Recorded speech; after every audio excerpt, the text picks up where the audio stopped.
Hello,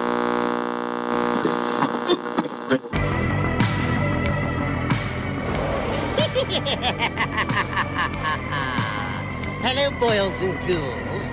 You are now tuned in to PVD Horror Podcast. Pleasant screams.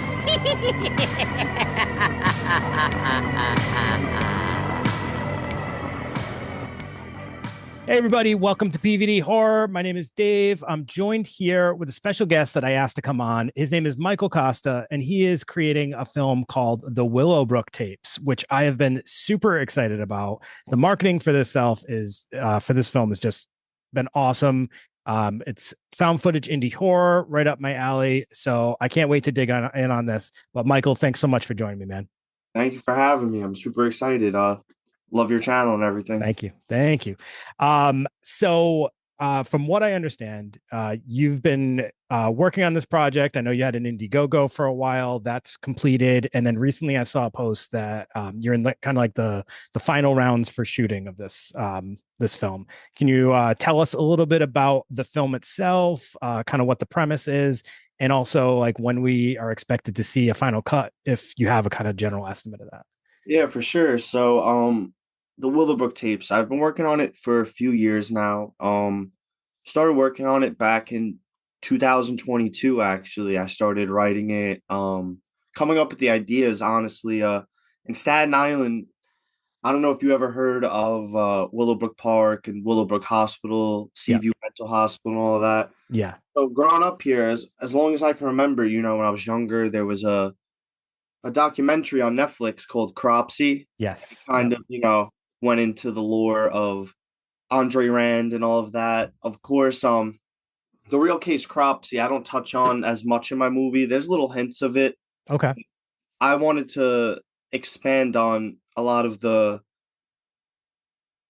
like, I guess I could say like ghost tales and stuff, because I guess none of it's confirmed, but a lot of people back in the 70s and around the time of the whole fiasco, like you could look into it. I won't give away too much of what goes on. There's a lot of lore around that area, for sure. There's a lot, and I definitely don't want to like misspeak on it, since it is like kind of a sensitive subject to some. Absolutely. Yeah, I just wanted to focus on the area, because this area in Staten Island, even without all of that, it's always been prevalent. There's been lots of like tales and ghost stories of devil worshippers and satanic worship in the woods and stuff. People would find a lot of pentagrams and dirty mattresses in the woods. They would hear people partying out there. And of course, on Staten Island, like everyone has been to Seaview Mental Hospital. Everyone explores that at one point. Like a lot of high schoolers, people still do. Yep. I still do. Like, it's super cool to explore, but it's super spooky. And I just don't think there's ever been like a cool enough project or anything that has come out of Staten Island that has really touched on like the horror of Staten Island. There's been plenty of horror movies made on Staten Island, or actors and directors from Staten Island, but I don't think there's been anything close to this. So the general idea that you had was like, I want something that kind of represents the horror that of the lore of this area. So like, not just I want to film here, but I want to actually make something that I feel represents kind of like these stories and the feel that I like you grew up with. Yeah, you said it better than me. You all right? Use that line. No, I'm just kidding. But no, I definitely, I think that's kind of what drew me into it. Beyond just like my initial like excitement about the film, when I saw it just taps on so many different things. So like when I checked out like the Indiegogo, and I've been following you guys on Twitter, X, whatever, for quite a while. Initially I was like, oh, cool. Cults, found footage. Like that's right up my alley. Then I saw the campaign you had on Indiegogo and the film you made. And I saw that you actually like, we're talking about Seaview and your experiences growing up. And I'm like, damn, that's so cool. And what a cool premise. Cause I feel like you're right. Like anytime you have like abandoned locations like that, there's always these stories of like things that supposedly happened around the area. Yeah. Like people, go in, they graffiti, and then like, the innocent person that walks by is like, oh my God, a pentagram. And they feel like something cultish happened, and they generate stories about it. So I'm sure it must've been like that as you were growing up, right? Yeah. Like you would hear all these stories of people saying like, oh, we were at Seaview last weekend and we heard this or we saw that. And you never really believe it until you go there, and then weird stuff does happen. Like even filming there, weird stuff has gone on. And it's been pretty spooky at points. So it's Yeah, definitely untapped potential. And yeah, I just wanted to broadcast it. I think it's very underutilized. Yeah. I agree. There's been a few. So Rhode Island, which is where I am, we had a hospital over here, and the only film that really represented that was there was a movie called Exeter that came out a few years back, and it was on Netflix for a while. But that was the old lad hospital, and they filmed on that premise. But aside from that, that was again, like you're saying, a lot of these places are underutilized. So yeah, as far as like other found footage films, though, I know that like watching your campaign, you mentioned that like found footage just felt like something you wanted to take on. Why did you want to make a found footage horror film? Honestly, I just always think found footage has always been so polarizing. Ever since I was a kid, I would say the first found footage I saw, of course, I had always seen, like when I was younger, not in full, but Blair Witch, like on the TV with my parents and stuff. I'd be scared. So I'd say the first movie I saw in full that really inspired me, found footage in the theaters, was Cloverfield. Okay. Yep. I had no idea what it was. I was younger. I was maybe like 7. And, my uncle would take me to movies like every weekend, and he just wouldn't tell me what they were. I would just go and see it. And that kind of mesmerized me because I just felt so in the movie, especially at a younger age. It was like one of the first things I've ever seen like that. Hmm. And then from there, I just, I was obsessed with this genre. I started watching Blair Witch. I saw Quarantine when I was younger, and then Yep. that led me to seeing Wreck. Yeah. So Yeah. yeah, like It, I could just go on forever, but of course I have to shout out like the VHS films. yes.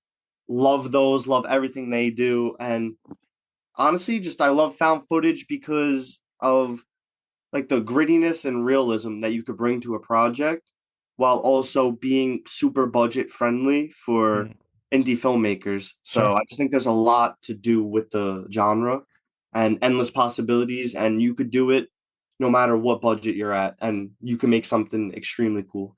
Yeah. No, I agree. I like how you said it's very polarizing because you're right. There's so many people that have like these negative views of found footage. Me myself, I'm very, very fond of it. Like I have always gravitated towards it. I had a similar experience as you when I originally saw Blair Witch in theaters, and it's interesting because you're so much of what you're doing reminds me of that experience, and I think that's why I really have like enjoyed seeing how you're kind of putting this out there. The marketing campaign for Blair Witch was genius. We didn't know if it was going to be real or fake when we went into it. It genuinely was like a question. Like, have you ever been to a movie and you actually question if it's real or not? Like, that was crazy at that time. Yeah, it was And revolutionary. yeah, and like what you're doing is kind of like bringing that back a little bit. I seen like the little clips that you've shown. There was this really cool thing you did recently with like this little glitchy film clip, and there was a hidden message inside, and you Yeah. wanted people online to decode it, and the first one to do it was able to claim a prize. Yeah. Like, where did you get this marketing campaign? Honestly, I don't know if I really got it from somewhere. It's just really of like, just me being by myself in the beginning of this. Like when I started making this film, I really like I didn't even plan out like anything I was gonna do. I didn't think it was gonna like snowball into something bigger. I was really just trying to make something that I wanted to see. Mm. And honestly, I've always wanted to make a found footage film since I was like 12 years old. I started making a found footage horror back then on like a shitty little Yeah. camera. And I lost all the footage, which is funny that I'm making a found footage now. But yeah,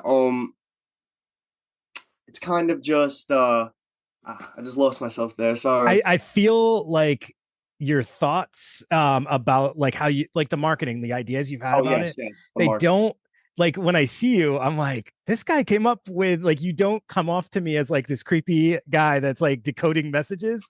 It's Like because you're I'm such very a unassuming. scatterbrain. When we talk, like I'm such a scatterbrain. But I'm always even just, I mean more like appearance wise, I was like, when I saw like your video, I was like, this guy is doing cult messages in these like decoding things. I'm like, I did not, you don't like, I wouldn't assume you to be that kind of guy. It's really, I think it's great thank actually. you. Yeah, and to get back to that, kind of just the way I thought of it was I was just thinking of like what would get me interested in seeing a movie. And of Yeah. course, like you have to give your hats off to the Long Legs marketing campaign. Yep. That started, you have no idea what it is, and then it turns into like one of the biggest horror movies of the year. But also, of course, I take inspiration from like when I was a kid, I was on the websites on Slusho for Cloverfield, trying to figure out like what is this company, what is this movie. Yeah. They had all their like real MySpace profiles and all of that. I just thought it was so cool. And with found footage, when you're trying to establish realism, I feel like the only way to get people to want to see it and believe in it is through your marketing. Yeah. You have to have some level of mystery to it, but you also have to show them what they're getting. So I just like these like little short cryptic clips showing some of the most like skeevy, gritty stuff just because I think that's like what people want to see. Like as much as like people are against it and there's people in the comments like, ew, this is gross or whatever and all that, like I kind of want to make people do that too. So I think in the is marketing is the best way too to get people talking about that stuff. And I kind of like want you to see like this weird cult clip and you start doing more research and eventually when you see the movie I want you to like feel you have to take a shower afterwards. Like I want you to feel like I shouldn't be watching this. And I'm trying to do that in the marketing as well too so no yeah. one's really like surprised by what they get when they see this because it's going to be gross, it's going to be gritty and yeah, it's gonna be fucked up and weird. So I just want to prepare everyone, let them know like this is what you're getting with this movie. I love it. Everything you're saying right now is exactly what I want. If like I want that experience, I want to feel something, even if it's something negative. That actually draws me more to it when I feel kind of gross or like, oh, this is making me uncomfortable. That probably means I'm gonna want to see that because I'm the same. I like that experience of going into something that makes me uncomfortable. So, you know, it's funny though, like as you're describing your experience with found footage and what brought you to it, it's so funny is like that's exactly my experience and we're just different generations but we had similar experiences and we did it on like the different whatever platforms at the time like you were talking about the MySpace profiles that's great, that's genius. Yeah. Like when Blair Witch came out, I think like I feel like AOL was just starting up or getting popular, so we were like, but it's the same thing. It just we wanted to look more into it. So you're capturing that with new platforms today, and I think a lot of people should take a page out of your book because this is how you do it. This is how you get people hooked and interested. I that I really hope people are interested. You know, I like I said, like I don't want to like repeat myself, but like I really am just trying to like put stuff out there that like I want to see. Yeah. And yeah, I've found out there's a lot of like sick fucks out there that love the same stuff as me. So Yeah. You're tapping into a lot of like subgenres. So I mean, I think that's smart too. Like we said, we got found footage, we got cults, we got abandoned locations. There's just a lot here. You got kind of like those people that are into like gross, gory stuff. So hopefully a little something for all the horror fans out there. yeah, definitely. It's definitely going to be a mukbang of fucked up shit. Yeah. That's the best way I can explain it. Awesome.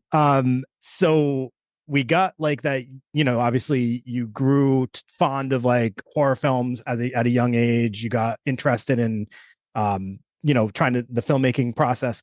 What actually gave you like the I don't know, like that nerve to take the step and say, hey, I'm actually going to just make my own film and then I'm going to actually like try to fund it.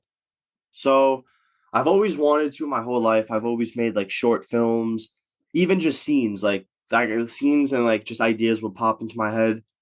And I would force my little cousins, my bigger cousins, like, like, we're making this movie right now or this scene. I would just like, be like the little tyrant, like you go here, you do that. And, we would go show our family what we made. posted on YouTube, like somewhere on the internet there is a little like parody of a horror movie that I made somewhere. I won't I, I'll let it be out there somewhere. Okay. Someone find it. But yeah, I was always doing it, like even in high school and stuff, just sketches with my friends and stuff. I never really would post them. It was more just the fun of it. I love like editing. I love just creating stuff. And then, with the Staten Island film community ever growing and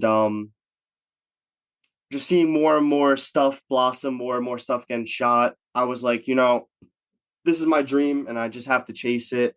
I'm never gonna I you just never start something until you start doing it. So, I was just really inspired by a couple movies I had seen. And then I had started, yeah, so I basically started seeing a lot more movies over the past couple of years, getting movie passes. I started Mhm. going by myself, just falling in love with cinema again. I've always been in love with it, but I feel like for a couple of years I fell out of seeing everything and just like my love for it. You get caught up with school Yeah. and such.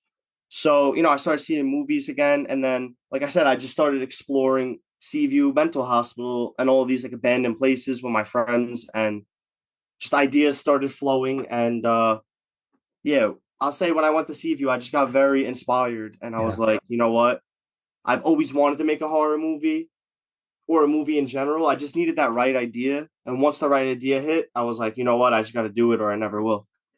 And Those, that the, started in 2022. And now we're here and people yeah. are anticipating this, which I never would imagined. I just started posting clips on Twitter Yeah. and started, people started doing what they wanted with it.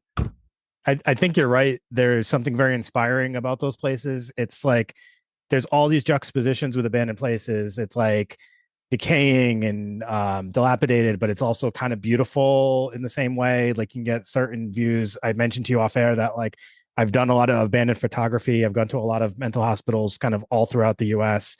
And some of the shots that I'm able to capture, I'm like, how is it that you can capture these like beautiful shots in places where like actually a lot of terrible stuff has happened in Yeah. many of these? Like a lot of them have a really serious history. So it's just filled with like so much energy, history, feeling.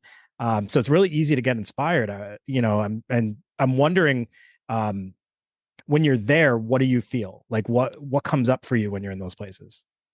So a lot of the time I've been in those places, I kind of agree with you. Like you could really find the beauty in some of these, like sometimes like you said, places happen. Yeah. Like a lot of bad stuff has happened, especially at Seaview Mental Hospital, these places. Like people have been mistreated and such. And you definitely have that in the back of your mind in these places. And I don't know, I've always tried to find not about those situations, but just I've always tried to find like the beauty and the weird and what people consider like not pretty. Like a lot of people, they don't want to spend their night walking around an asbestos filled, Yeah. decaying mental hospital. But to me, places like that give me some of the most like inspiration just because they're just, I don't know, they're just out there in the middle of the night. Like everything is happening in that place no matter what, whether you're there or not. So it's kind of just like going there with the camera and capturing it. Mm. I don't know. I get so bad at explaining certain stuff, but like just going to these places, it's you get some type of feeling, like you get this little like adrenaline inside of you, and you just create a million stories in your head about, oh, Yeah. what happened in this room? Oh, you hear that, you start creating these scenarios in your head, and you're just like, there's so much untapped potential here, and like all these places are like movie sets, and like how are we not using them? Yeah. Yeah. And it's also this interesting experience because it's can be a little exhilarating Yeah. to go into an abandoned place. Feels like you're doing something off limits. Mhm. And then it's amazing like how that feeling also kind of like starts to transform you when you're there, because then you start to feel like I can do anything, right? I'm here and I can create anything. I can do whatever I want. So it's like a really interesting experience. Um, Now, like once you do this, once you complete this project, it's out there. What's your plans for this? I know obviously like you're gonna I believe you're gonna be putting some of this on VHS. Is that correct? Yeah, so actually, a lot of the film is filmed on raw VHS, different cameras, different medias. Honestly, like I've had a lot of inspiration from Harmony Korine. Uh, I've seen stuff when I was younger, like Trash Humpers, Yeah, yeah. and, weird films like that. It kind of just inspired me that you could make such cool imagery and such weird imagery and compile it all together. Like I just love different types of old pieces of media. So VHS was like, you know what, like I need to film on this. I love like the grain, the grittiness, Hmm. especially the way gore and these abandoned places, they just look better on older equipment. Sure. So yeah, a lot of it is going to be filmed on VHS, some regular camera, but yeah, that's my thing right now. I've just been obsessed. I've been collecting VHS cameras, Yeah. Goodwills, Facebook Yep. marketplaces, hunting everything down. It's So a getting lot harder and harder to do it now, though. Everybody's kind of on the scene trying to grab VHS and extremely that. hard. Yeah. Um, do you have any plans of like bringing your film to festivals or anything like that? Yeah, there's been a lot of talks about distribution and there's a lot of festivals I definitely plan to enter it in, but Cool. definitely that's all on my mind. It's in talks. We were talking to a lot of people about that, but right now I'm just super locked in on getting the rest of our shots. Wrapping this up. Yeah. Like you mentioned, our Indiegogo Mhm. campaign completed and we did really well. I want to thank everyone if they're watching this, for Yep. supporting.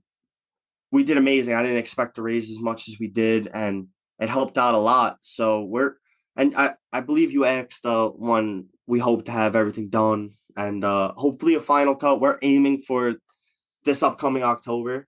Okay. We'd love to have everything ready, start having some like cool special early screenings, getting it submitted into fests, and see where it goes with distribution from there. We have a lot of exciting stuff in the works, and a lot of crazy scenes Awesome. scheduled and planned. Michael, for anyone who maybe wasn't already familiar with yourself or the Willowbrook tapes, tell them where they can find you and the Willowbrook tapes on social media. So on X, you could find us at Willowbrook Film, and on Instagram, you can find us at Willowbrook Movie. Okay. Before you go, is there anything you want to tell people to be looking out for, or just anything at all before we wrap up? So we are going to be dropping our official trailer in the next few weeks. Definitely keep an eye out on the X and Instagram for that. And we're also on Letterboxd now, so add us to your watch list and just keep your eyes out because there's going to be a lot of cool opportunities to win physical media, and we're going to have a lot of cool, like you said, you mentioned the marketing. There's going to be a lot more cool opportunities for fans and whoever else wants to dive into the world of the Willowbrook tapes. There's going to be a lot of cool stuff for you guys on the way. So just I would say keep an eye on our social medias, and we're constantly updating it there. So Awesome. All right.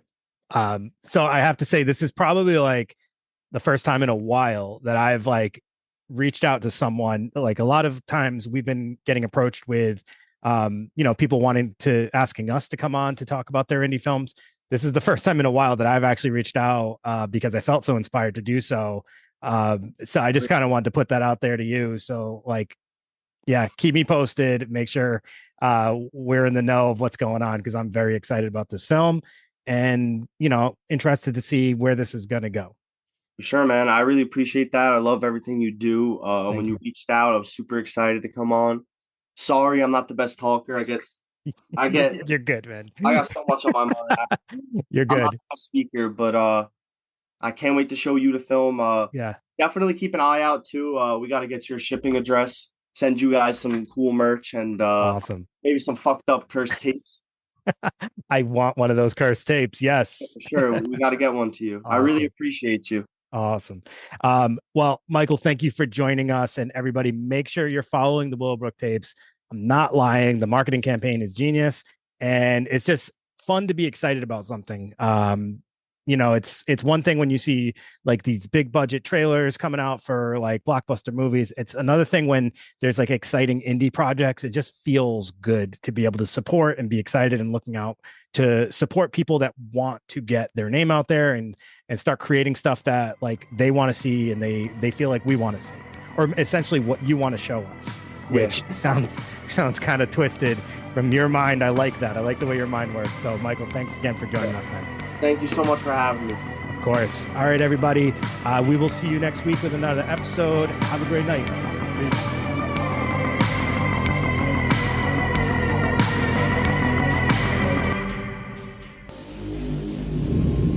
Game over.